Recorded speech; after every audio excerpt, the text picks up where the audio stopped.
Bismillahirrahmanirrahim. Assalamualaikum warahmatullahi wabarakatuh. Waalaikumsalam warahmatullahi wabarakatuh. Alhamdulillahirabbil alamin. Arrahmanirrahim. Maliki yaumiddin. Asyhadu an la ilaha illallah wahdahu la syarikalah wa asyhadu anna Muhammadan abduhu wa rasuluh alladzi la nabiyya ba'da. Anak-anakku sekalian, bagaimana kabarnya hari ini? Sehat-sehat bukan? Alhamdulillah ya, Bapak harapkan semuanya ada di dalam sehat walafiat dan ada di dalam perlindungan Allah Subhanahu wa taala, terutama di masa pandemi ini. Amin ya rabbal alamin. Anak-anakku sekalian, bertemu kembali dengan Bapak perkenalkan ya, siapa tahu ada yang masih belum kenal bahwa nama Bapak adalah Yayan Sofyan dari SDN 005 Babakan Ciparai. Pada hari ini kita akan temu bicara kembali, talk show ya. Kebetulan untuk hari ini talk show-nya yaitu dengan temu bicaranya dengan Pak Eko. Ya, ini Pak Eko. Silakan Pak Eko untuk memperkenalkan diri, Pak Eko. Ya, assalamualaikum warahmatullahi wabarakatuh. Apa kabar anak-anak? Kembali lagi bersama Bapak Muhammad Eko Setiawan, guru PAI di SDN 060 Raya Barat. Oke, sekarang kita akan berbicara tentang nuzul Quran. Tapi sebelumnya kita kembali lagi ke Pak Sufyan. Oh iya, tuh barusan sudah dikasih tahu ya bahwa materi untuk sekarang ini adalah nuzul Quran. Oke anak-anak, sebelum kita mengetahui secara mendalam nuzul Quran itu sendiri, marilah kita dengarkan dulu ayat suci Al-Quran. Insya Allah akan disampaikan oleh Bapak Eko Setiawan. Persilahkan Pak Eko. A'udzu billahi minasy syaithanir rajim. Syahrul Ramadhanal ladzi unzila fihil Qur'anu hudan linnasi wa bayyinatin minal huda wal furqan. Faman syahida minkumusy syahra falyasum wa man kana maridan aw ala safarin fa'iddatum min ayyamin ukhar. Yuridullahu bikumul yusra wa la yuridu bikumul usra walitukmilul iddata walitukabbirullaha ala ma hadakum wala'allakum tashkurun. Shadaqallahul azim. Alhamdulillah anak-anakku sekalian, barusan kita telah mendengarkan lantunan ayat suci Al-Quran yang disampaikan oleh Bapak Eko Setiawan. Anak-anakku sekalian, mudah-mudahan apa yang disampaikan ya oleh Pak Eko barusan dan anak-anakku sekalian juga yang mendengarkan mendapatkan rahmat dari Allah Subhanahu wa taala. Amin. Sekalian, baik, kita mulai saja acara talk show hari ini. Sebagaimana di awal sudah dikasih tahu, dengan tema sekarang ini adalah nuzulul Quran. Namun secara ininya Pak Eko, sebelum kita berlanjut dan lebih mendalam tentang nuzulul Quran, alangkah baiknya barangkali kita mengetahui tentang pengertian dari nuzulul Quran itu sendiri. Oleh karena itu, apa sih Pak Eko sebenarnya nuzulul Quran, baik itu menurut bahasa ataupun menurut istilah? Ya, oke, terima kasih Pak Sufyan. Bela anakku sekalian, nah, nuzulul Quran. Nuzulun diambil dari bahasa Arab, yaitu nazala yanzilu, nuzulun. Artinya turun. Nah, di sini dikatakan nuzulul Quran, yaitu peristiwa turunnya Al-Quran, yang mana ketika itu Nabi Muhammad SAW sedang menyendiri, yaitu tepatnya di Gua Hira. Ya, berkholwat gitu. Berkholwat menyendiri di Gua Hira. Sehingga turunlah ayat tersebut, ayat pertama yang turun itu disebut, peristiwa itu disebut nuzulul Quran atau turunnya Al-Quran. Gitu mungkin Pak Sofyan. Iya. Tadi itu berkholwat ya, artinya adalah menyendiri. Sama tidak artinya itu Pak Eko dengan arti i'tikaf sebagaimana yang biasa dilakukan oleh Rasulullah di akhir bulan Ramadan, sama tidak? Iya, baik Pak Sofyan. I'tikaf itu berdiam diri di masjid, sedangkan Nabi Muhammad ini menyendiri. Ketika itu Nabi Muhammad melihat perilaku kaum Quraisy pada masa jahiliyah, banyak sekali yang mereka menyembah berhala, kemudian juga berbuat maksiat, sehingga Nabi Muhammad ini ingin menyendiri, ingin mendekatkan diri kepada Allah, yang mana ingin menganut kembali agamanya Nabi Ibrahim, sehingga beliau menjauhkan diri dari hal-hal yang berbau yang dilakukan oleh kaum Quraisy. Oh, begitu ya Pak Eko ya. Oh, itu ya. Jadi berbeda anakku ya antara berdiam diri Nabi tahannus atau bahasa lagi yang lain itu adalah Pak Eko ya. Ada lagi bahasanya itu sebagaimana yang dilakukan ketika kita kalau menyendiri gitu ya. Nabi melakukannya di dalam Gua Hira. Kemudian sementara i'tikaf itu di masjid, berbeda anak-anak. Ya. Nah, anak-anakku sekalian, untuk nuzulul Quran ini Pak Eko ya, tentunya nuzulul Quran ini adalah merupakan wahyu ya Pak Eko ya. Iya. Coba saya belum ini ya, mudah-mudahan anak-anak ini jadi pengetahuan buat anak-anakku sekalian. Apa sebenarnya pengertian dari Quran itu sendiri Pak Eko? Nah, pengertian dari Quran itu adalah dari qoro'a yaqra'u Quran, atau ya artinya untuk membaca. Betul Pak Sofyan? Ya, membaca kali ya. Nah, membaca.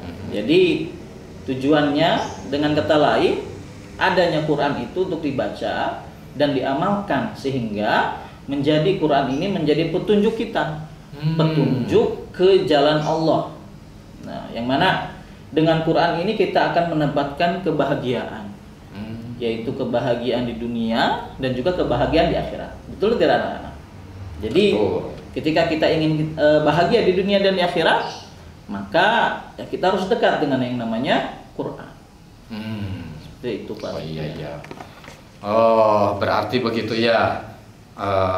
Al-Quran itu sendiri maknanya ya anak-anakku sekalian. Sekarang begini ya Pak Eko ya. Kenapa sih Allah itu menurunkan Al-Quran kepada manusia ketika itu? Ya, oke. Al-Quran diturunkan itu sebagaimana firman Allah di sini, yaitu tadi yang dibacakan, syahrul Ramadan alladzi unzila fihil Quran hudal linnas wa bayyinatin minal huda wal furqan. Jadi tujuannya itu sebagai hudal linnas, sebagai petunjuk bagi manusia. Wa bayyinatin minal huda wal furqan, dan sebagai penjelas dari petunjuk-petunjuk tersebut, dan juga furqan sebagai pembeda antara yang hak dan yang batil. Jadi dengan Quran itu tadi Bapak bilang, jadi supaya kita tahu mana yang salah, mana yang hak, mana yang batil, dan juga supaya kita tahu kita mendapatkan petunjuk menuju kebahagiaan yang Allah janjikan. Kita kan sering berdoa Pak ya. Kita itu sering doa, namanya doa sapu jagat ya. Bunyinya bagaimana padanya? Ya, Rabbana Rabbana atina fid dunya hasanah wa fil akhirati hasanah wa qina adzabannar. Di situ kita minta kebahagiaan al-hasanah, hasanah kebahagiaan di dunia dan kebahagiaan di akhirat. Dengan apa? Dengan mengikuti apa yang tercantum di dalam Quran ini. Ya, gitu Pak Sofyan.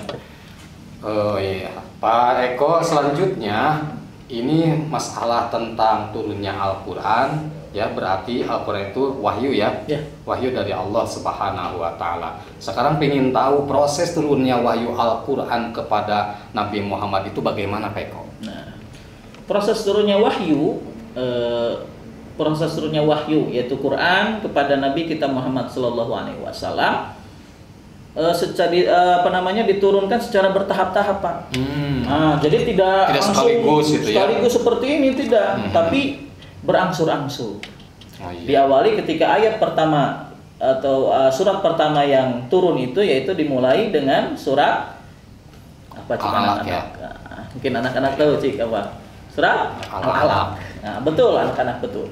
Surat Al-Alaq ayat 1 sampai 5.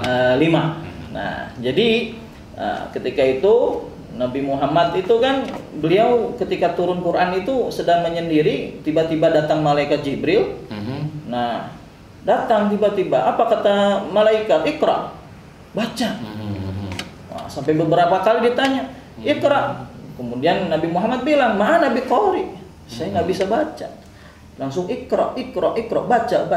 Kemudian turunlah ayat Iqra bismi rabbikal ladzi khalaq. Nah, itu turunlah ayat surat Al-Alaq ayat 1 sampai 5. Dan kemudian itu berangsur-angsur sampai selama kurang lebih 23 tahun. Kurang lebih 23 tahun itu Quran turun, gitu Pak. Begitu ya Pak Eko ya. Anak-anakku sekalian, Bapak juga kalau tidak salah ya pernah Bapak baca dan Bapak pernah mendengar dari guru Bapak sendiri dulu bahwa katanya Al-Quran ini ya diturunkan sampai kepada kita itu sebenarnya mengalami 2 fase. Fase pertama yang disebut dengan fase daf'atan wahidatan, gitu ya, diturunkan secara sekaligus dari Lauhil Mahfuz ke Sama'id Dunya yang disebut dengan Baitul Izzah. Nah, adapun dari Baitul Izzah sama dunia ini ke dunia itu secara munajjaman, artinya berangsur-angsur. Ya, kapan secara berangsur-angsur itu? Yaitu disampaikan, disesuaikan dengan situasi dan kondisi yang ada dan permasalahan-permasalahan yang dihadapi. Ya, berarti turunnya Al-Quran ke kita ini gitu ya disesuaikan dengan permasalahan yang dihadapi sebagai jawaban terhadap masalah-masalah yang dihadapi oleh Nabi Shallallahu Alaihi Wasallam. Itu barangkali anak-anak ya. Nah, sehingga Al-Quran secara berangsur-angsur sampai turunnya Al-Quran itu selama 23 tahun ya. Kurang lebih 23 tahun. Anak-anakku sekalian, sekarang tentunya yang perlu kalian ketahui hikmahnya ya, hikmah diturunkannya Al-Quran pada bulan Ramadan dan turunnya Al-Quran secara berangsur-angsur. Bagaimana itu Pak Eko hikmahnya? Oke, baik Pak. Quran diturunkan secara berangsur-angsur. Ya, dulu kan Quran itu turun sesuai dengan kebutuhan dan permasalahan yang ada. Sehingga dulu para sahabat ketika ada ayat yang turun, wahyu yang turun, langsung mereka mengamalkannya. Jadi bisa langsung diamalkan. Diamalkan, kemudian langsung dihafalkan. Gitu ya hikmahnya ya.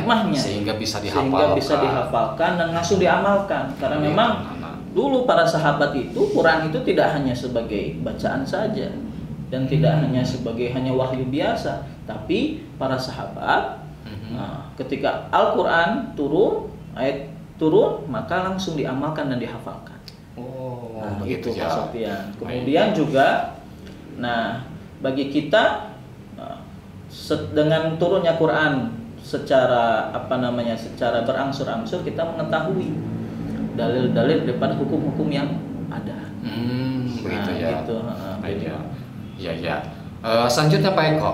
Ya, tadi Al-Quran hikmah diturunkan Al-Quran secara berangsur-angsur. Sekarang hikmah diturunkannya Al-Quran di bulan Ramadan, Pak Eko, untuk kita. Ya, oke, Pak Sofyan.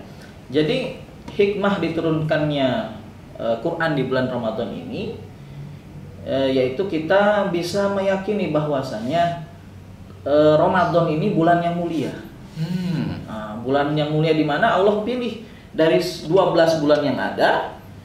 Allah pilih Ramadan, sehingga kalau misalkan tidak mulia ini bulan, maka pasti Allah pilih bulan yang lain, maka Allah pilih bulan Ramadan sehingga bulan ini menjadi bulan mulia. Sehingga bagi kita disunahkan, dianjurkan bagi kita untuk menjadikan bulan Ramadan ini Syahrul Quran, sebagai bulannya Quran. Kita dianjurkan untuk bertadarus, membaca, memperdalami apa yang ada di dalam Quran. Seperti itu Pak Sofyan. Oh begitu, iya. Hikmahnya begitu ya. Terus ini lagi Pak Eko, apa Ramadan ini disebut sebagai bulan turunnya Al-Quran? Apa Al-Quran diturunkan setiap bulan Ramadan? Tidak Pak Eko? Oh tidak Pak, jadi permulaan. Jadi ya? permulaannya itu bulan Ramadan dan bulan-bulan setelahnya sampai kurang lebih 23 tahun tadi. Tetapi sebagai wujud memperingati turunnya Quran ke dunia ya, melalui malaikat Jibril kemudian ke Nabi Muhammad, kita peringati. Jadi menandakan bahwasannya Ramadan ini bulan yang mulia, bulannya Quran, sehingga dianjurkan untuk membaca, memperdalami Al-Quran kita itu Pak Sofyan. Oh begitu. Iya. Begitu anak-anak ya. Ternyata bukan bulan Ramadan saja Al-Quran diturunkannya, tapi tadi juga disampaikan yaitu permulaan saja Al-Quran diturunkannya di bulan Ramadan. Anak-anakku sekalian, untuk bulan Ramadan ini sebenarnya ya, kalau seandainya kita ketahui, ini menurut keterangan hadis Nabi Shallallahu Alaihi Wasallam ya, bahwa malaikat Jibril dari semenjak Nabi diutus menjadi Rasul sampai Nabi wafat selalu datang menemui Nabi setiap bulan Ramadan. Untuk apa? Tiada lain ya, datang setiap bulan Ramadan itu untuk tadarus Al-Quran. Anak-anakku sekalian, oleh karena itu ya, kita harus menjadikan suri toladan kepada Rasulullah SAW bahwa Ramadan ini jadikan oleh kita sebagai bulan untuk kita terus membaca Al-Quran, terus menggali apa yang ada dalam Quran, anak-anakku. Itu ya, sebagaimana halnya Rasul bersama malaikat Jibril. Anak-anakku sekalian, ya itu barangkali ya dorongan, motivasi dari Bapak untuk kalian ya. Kami ucapkan pada saat ini terima kasih yang sebesar-besarnya, khususnya kepada Pak Eko yang telah menyampaikan gitu ya, yang mau talk show dengan Bapak ya. Mudah-mudahan apa yang sampaikan Pak Eko, disampaikan oleh Pak Sofyan ya, ini bisa bermanfaat khususnya bagi Pak Eko dan Pak Sofyan, umumnya bagi anak-anakku sekalian semuanya. Anak-anakku sekalian, barangkali pertemuan hari ini dicukupkan sekian saja dulu ya, Pak Eko ya. Ya, terima kasih Pak Eko. Marilah kita sama-sama tutup ya, dengan bacaan Kifaratul Majelis. Subhanakallahumma wa bihamdika asyhadu alla ilaha illa anta astaghfiruka wa atubu ilaik. Amin. Akhirul kalam. Wassalamualaikum warahmatullahi wabarakatuh.